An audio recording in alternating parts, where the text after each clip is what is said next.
So we're going to talk a lot today about this vibrational reality, about this vortex of creation. And we really want to emphasize the way law of attraction gathers all cooperative components of everything that you've been asking for. Immediately, all of the things that you want, that you've been wanting for a while, have already assembled. And all that's necessary is for you to get into this vortex, up to speed with this vibration, where you will then see the clear path. Then you will then have the rendezvous. You will then have access to the immediate manifestation of what you've been asking for. But as long as you're outside the vortex, then you're banging around, doing it the hard way, trying to make things happen through words and action, without the experience of this cooperative universe. This is the energy that creates worlds. It's really worth syncing up with, you see. So, we are eager to talk with you about anything that is important to you. Nothing is off limits. You will notice a very nice unfolding. Sometimes others will ask your question even better than you might. Sometimes it's easier for you to get into the vortex if you're sitting out there rather than sitting right here. In any case, we know what's in your vortex because the vibrational reality has assembled before you dragged your physical bodies here. And so we'll have a wonderful day together where whatever it is you're wanting to understand, it is our promise to you that we will express it several times. The question is, will you hear it? And the answer to that is, you will if you're in the vortex. So that's why we spin our web up here. We talk to you about who you are. We remind you of your worthiness. We talk about what life is like from inside the vortex. Because if we have any value to you, it is only one thing.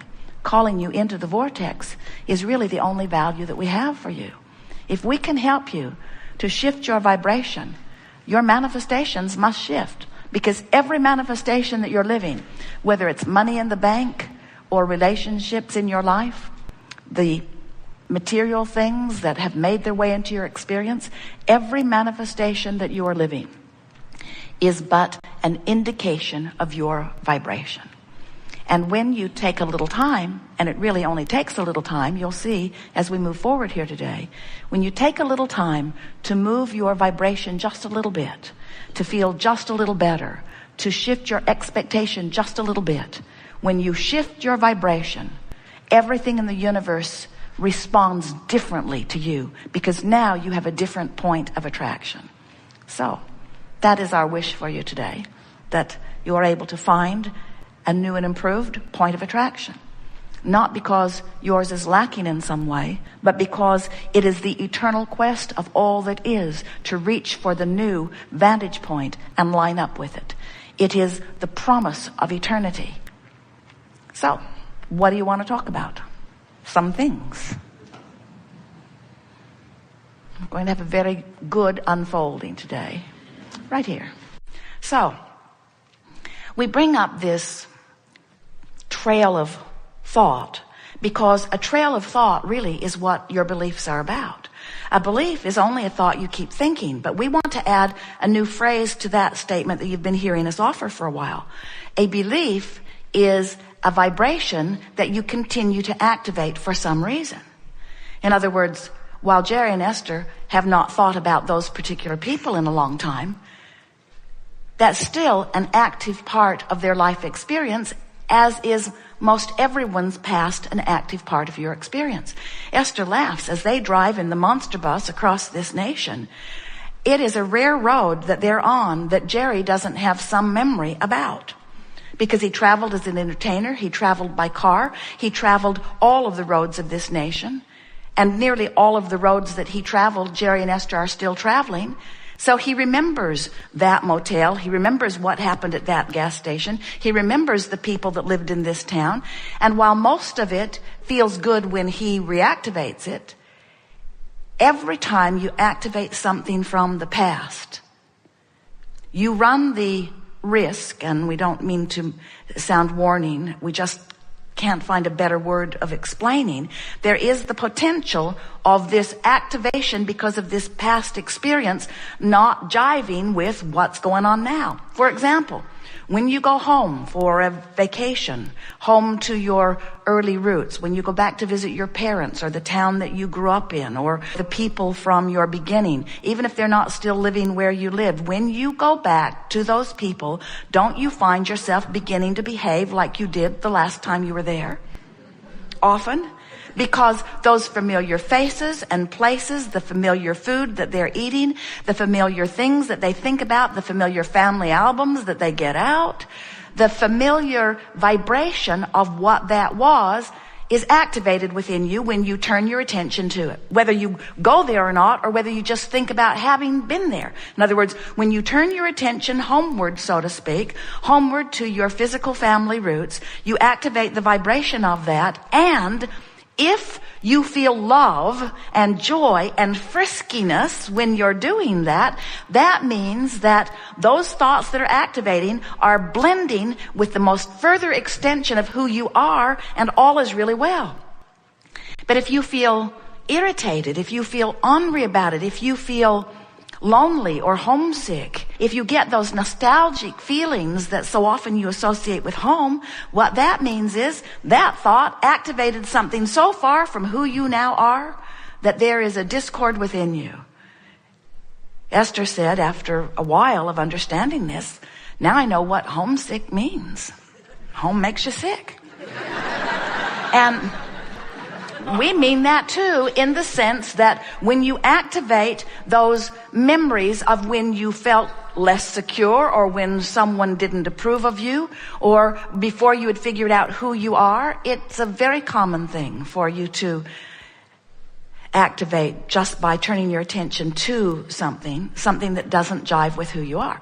But you don't have to go back home or back into your memory to do that. All day, every day, the thoughts you are focused upon, whether it is past, present, or future, whether it is a person, whether it is a place, whether it is a thing, whether it is a philosophy, whether it is an economy, whether it is a government, it doesn't matter what you've turned your attention to. It is certain that whatever it is, you're getting play-by-play feedback about whether this activated thought that you've got going on is beneficial or detrimental to you. Because your life has caused you to reach into new places.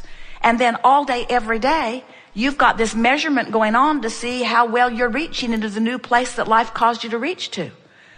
The best way of saying it is life has caused you to expand. The larger part of you, the inner being of you, has already taken that vibrational leap forward.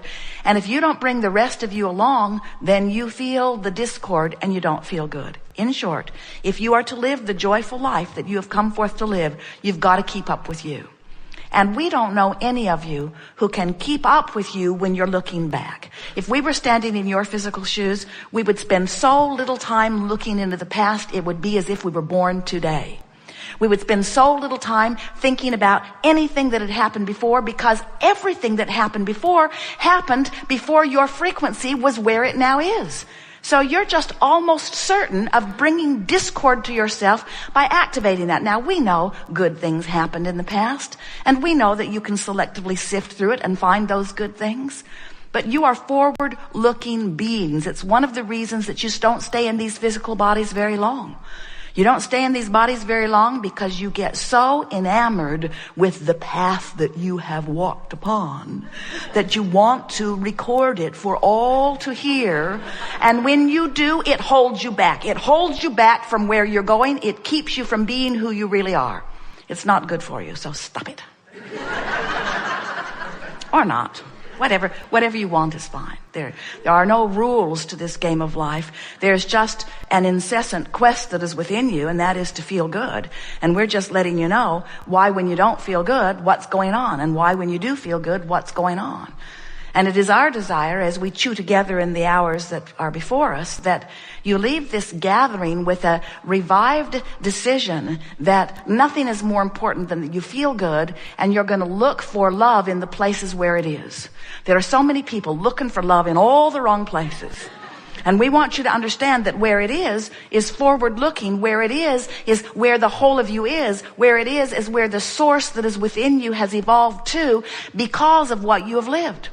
We have to make a very strong statement here. If life had not caused you to become more, you would not feel uncomfortable when you don't become it. You got to keep up with you. You just got to keep up with you. You just got to keep up with you, you see. There is never, ever an injustice that is done ever, ever, ever, ever, ever. But there are plenty of times that you get something different than what you want. But when you get something different from what you want, it's not because an injustice has occurred. It's because you've got a different dominant vibration than your own desire. Don't you love knowing that? Not so much.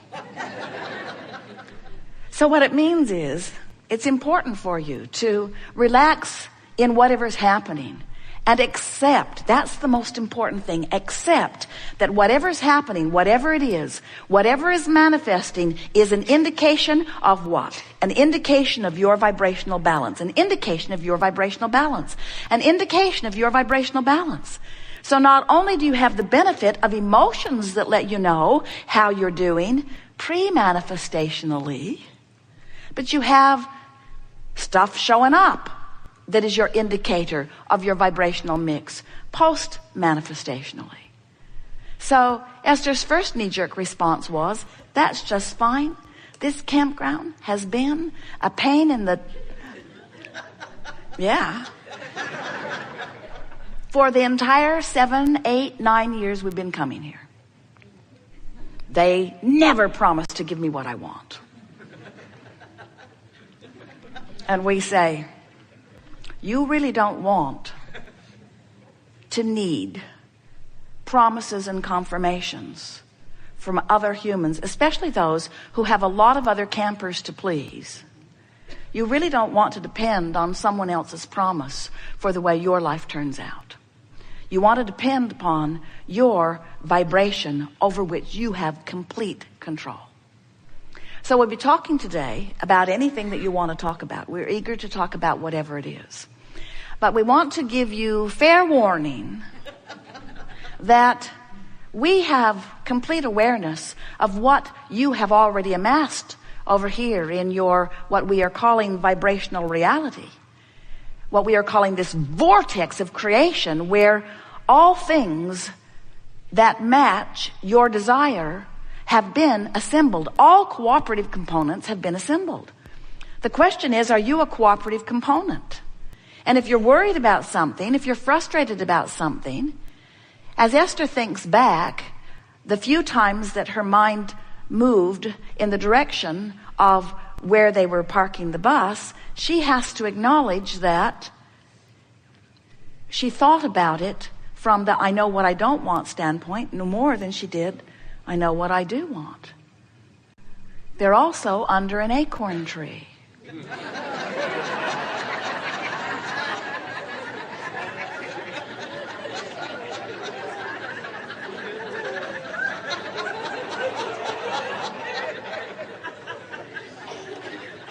More machine gun fire.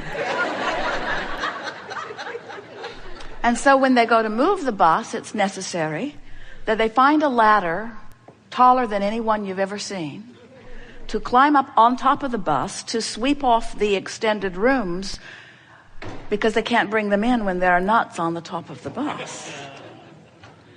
So